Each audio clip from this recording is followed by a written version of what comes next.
Paano lalabanan ng sarili mo ang 7 deadly sins? Step 1. I-acknowledge natin na itong 7 deadly sins ay hindi nakatira sa labas. Lahat sila ay nakatira sa loob o sa kamalayan mo. Lalabanan ng sarili mo ang 7 deadly sins? Wala tayong lalabanan. Meron lang tayong something that we have to be aware of, and that is the 7 deadly sins. Because the 7 deadly sins is something that we can find in ourselves. Hindi mo naman madedenay na naramdaman mo rin yung sense of pride nung nakita mong nakakuha ng medal yung anak mo. Hindi mo naman din mai-deny na nagkaroon ka ng sense of pride pagkatapos mong mabili yung bahay at kotse mo. We are experiencing this every single day. Now, ano ang opposite ng pride? Humility, di ba? Kaya nga sa Philippines, like, gusto natin yung mga artistang humble because we really value humility, okay? So, it's not about being afraid of the 7 deadly sins because nag-i-exist siya within you eh. Ano pa ba yung next 7 deadly sins aside from pride? We have greed, di ba? And hindi mo ba napansin yung sarili mo na meron ka ring tendency to be greedy? Meron ka ring tendency to think about yourself before others, di ba? So, again, 7 deadly sins are not something to be avoided. They're something to be aware of because nagre-reside siya within you eh.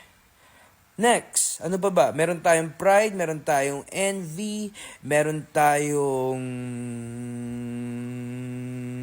loss. 'Di ba? Masasabi ba natin na you haven't had an experience of loss?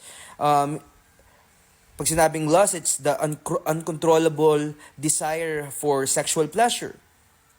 E masasabi mo ba natin na kagagawan nyo ng outside world or kagagawan ng ating inner world, right? So that's the third 7 deadly sins. Ano ba? Meron tayong tinatawag na gluttony or yung overindulgence. Kung ilang minutes ka nang nag-scroll sa TikTok na to, diba? This is overindulgence already. And you are also participating into it. You're also partaking this sin, right? So, it's not asking me on how to avoid it. It's like, are you aware of it? Kasi nakatira yan sa loob mo eh. Aside from the gluttony, ano pa ba? Meron tayong envy or yung resentment toward others' success, milestone and achievements. 'Di ba? Yung inggit natin, hindi mo ba naramdaman yung inggit? 'Di ba? Makikita mo ang daming magsasabi ng tao, ay nainggit siya sa akin, nainggit siya sa akin. 'Di ba? Narinig mo na yung mga ganung storya, nainggit siya sa akin. Pero bakit hindi ka makarinig ng istoryang nainggit ako sa kanya? Why? Kasi itong 7 deadly sins, hindi natin to tinatakasan, hindi natin to nilalayuan. We have to be aware of this. And yun nga yung tinatawag din na shadow work eh. Na itong 7 deadly sins, hindi mo makikita to sa ibang tao, makikita mo to sa sarili mo. And next, ano pa bang meron tayo? Envy, sloth or katamaran, right? And hindi ka ba naging lazy? Hindi ka ba, di ba? Again, what I'm trying to point out here is this.